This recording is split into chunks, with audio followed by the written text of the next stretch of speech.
Vande Mataram.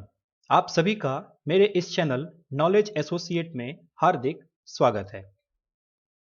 Computer fundamentals, computer के मूल आधार। आज के पार्ट 3 में हम पढ़ेंगे टाइप्स ऑफ कंप्यूटर। कंप्यूटर कितने प्रकार के होते हैं।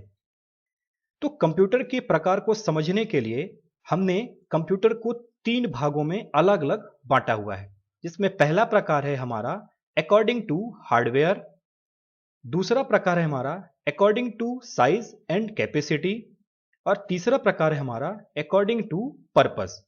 कंप्यूटर की क्लासिफिकेशंस को समझने के लिए हमने ये 3 भागों में कंप्यूटर को विभाजित किया हुआ है। आइए हम इन तीनों भागों को एक एक करके समझ लेते हैं।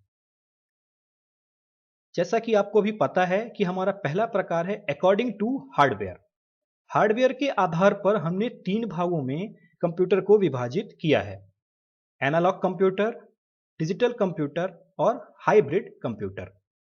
एनालॉग कंप्यूटर्स ऐसे कंप्यूटर होते हैं जिनके द्वारा क्वालिटेटिव सूचनाओं को, यानी कि क्वालिटेटिव इंफॉर्मेशन, गुणवाचक सूचनाओं को ही प्राप्त किया जा सकता है। इसे समझने के लिए अपने घर में लगे फ्रिज या टीवी के लिए लगे स्टेबलाइजर को आप ध्यान से देख सकते हैं। स्टेबलाइजर का काम इनपुट या आउटपुट होने वाले वोल्टेज के उतार चढ़ाव को दिखाना होता है। यह एक एनालॉग कंप्यूटर का उदाहरण हो सकता है। दूसरा प्रकार है हमारा डिजिटल कंप्यूटर। डिजिटल कंप्यूटर, इसका कार्य सिर्फ और सिर्फ मैथमेटिकल यानी कि अंकगणितीय क्रियाओं को करने के लिए किया जाता है। मैथमेटिकल कैलकुलेशन के लिए उपयोग में लाए जाने वाले कंप्यूटर्स को हम डिजिटल कंप्यूटर कहते हैं। इसका एक उदाहरण कैलकुलेटर हो सकता है। हाइब्रिड कंप्यूटर्स, हाइब्रिड कंप्यूटर्स ऐसे कंप्यूटर होते हैं जिनके द्वारा एनालॉग कंप्यूटर और डिजिटल कंप्यूटर के जैसा ही या फिर दोनों को मिलाकर के उपयोग किया जा सकता है। कहने का अर्थ यह है कि हाइब्रिड कंप्यूटर्स ऐसे कंप्यूटर होते हैं जिनका उपयोग क्वालिटेटिव इंफॉर्मेशन और मैथमेटिकल कैलकुलेशंस दोनों प्रकार को उपयोग में लाने के लिए किया जा सकता है।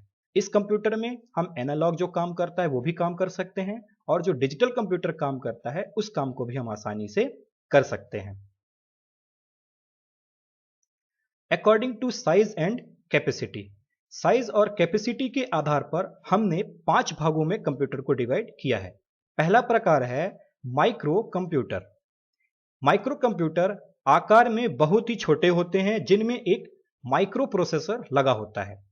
इनमें आगे की प्रोसेस करने के लिए या कंप्यूटर का उपयोग करने के लिए इनपुट और आउटपुट डिवाइसेस के साथ में स्टोरेज डिवाइस को भी जोड़ा जाता है। हमारा अगला प्रकार है मिनी कंप्यूटर। ये आकार में और क्षमता में माइक्रो कंप्यूटर से बड़े होते हैं। इनकी मेन मेमोरी का साइज 64 मेगाबाइट से लेकर के 512 मेगाबाइट या फिर इससे अधिक भी हो सकता है। इन पर एक साथ कई लोग कार्य कर सकते हैं और एक साथ कितने भी प्रोग्राम चलाए जा सकते हैं। इसका और सुधरा रूप है मेन फ्रेम कंप्यूटर। इसकी क्षमता मिनी कंप्यूटर से बहुत ही अधिक होती है और ये आकार में मिनी कंप्यूटर से कुछ बड़े होते हैं। इनकी मेन मेमोरी का साइज 256 मेगाबाइट से लेकर 2 गीगाबाइट तक हो सकता है। इन पर एक साथ सैकड़ों व्यक्ति कार्य कर सकते हैं। इन्हें ठंडा रखने के लिए एसी यानी कि एयर कंडीशनिंग की आवश्यकता होती है, जिससे कि इसका सामान्यतः तापमान 20 डिग्री सेल्सियस से 25 डिग्री सेल्सियस तक बनाया जा सके। हमारा अगला प्रकार है सुपर कंप्यूटर। ये कंप्यूटर आकार में विराट और गति में मेन फ्रेम कंप्यूटरों से सैकड़ों हजारों गुना तेज होते हैं।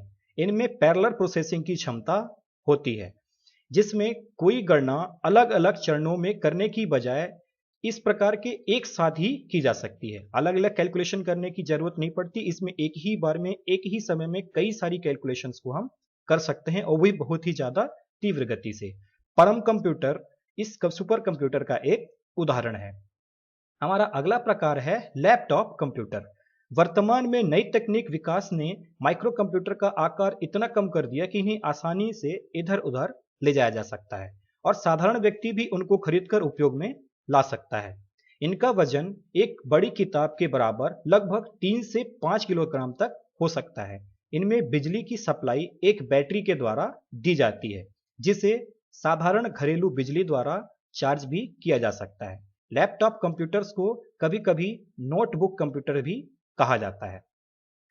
हमारा अगला प्रकार है, पर्पस के आधार पर हमने कंप्यूटर्स को दो अलग अलग भागों में विभाजित किया है।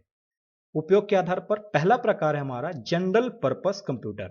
ये ऐसे कंप्यूटर होते हैं जिनमें प्रायः सभी प्रकार के कार्य करने की क्षमता होती है। दूसरे शब्दों में यदि कहें तो ऐसे कंप्यूटर्स पर प्रायः सभी प्रोग्राम चलाए जा सकते हैं जो कि साधारण या सामान्य उपयोग में लाए जाते हैं, जैसे कि कोई डॉक्यूमेंट तैयार करना, कैलकुलेशन करना, छोटा मोटा डेटाबेस तैयार करना। हमारा अगला प्रकार है स्पेशल पर्पस कंप्यूटर्स।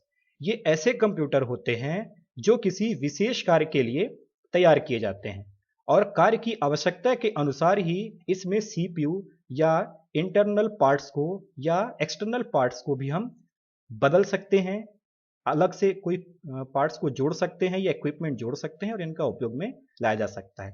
उदाहरण के लिए यदि कोई कंप्यूटर चिकित्सकीय क्षेत्र के लिए बनाया गया है तो उसका उपयोग केवल और केवल चिकित्सकीय क्षेत्र में ही कर सकते हैं। एक और उदाहरण से समझ सकते हैं कि मौसम का अनुमान लगाने के लिए प्रयोग किए जाने वाला कंप्यूटर का उद्देश्य सिर्फ इतना होता है कि मौसम को जानकारी देना, मौसम खराब कब हो रहा है, मौसम साफ कब हो रहा है, बरसात कब होने वाली है, आंधी तूफान कब आने वाला है। इस प्रकार के ये स्पेशल पर्पस कंप्यूटर्स उपयोग में लाए जाते हैं। स्पेशल पर्पस कंप्यूटर्स का उपयोग अन्य प्रकार के कार्यों को करने के लिए नहीं लिया जा सकता। तो यह वीडियो आपको कैसा लगा कमेंट सेक्शन में जरूर बताएं। किसी भी प्रकार की नोट्स पाने के लिए हमें कमेंट जरूर करें। हमारे साथ इसी प्रकार बने रहें। जल्द ही मिलेंगे आपसे अगले वीडियो में। तब तक के लिए जय हिंद, वंदे मातरम।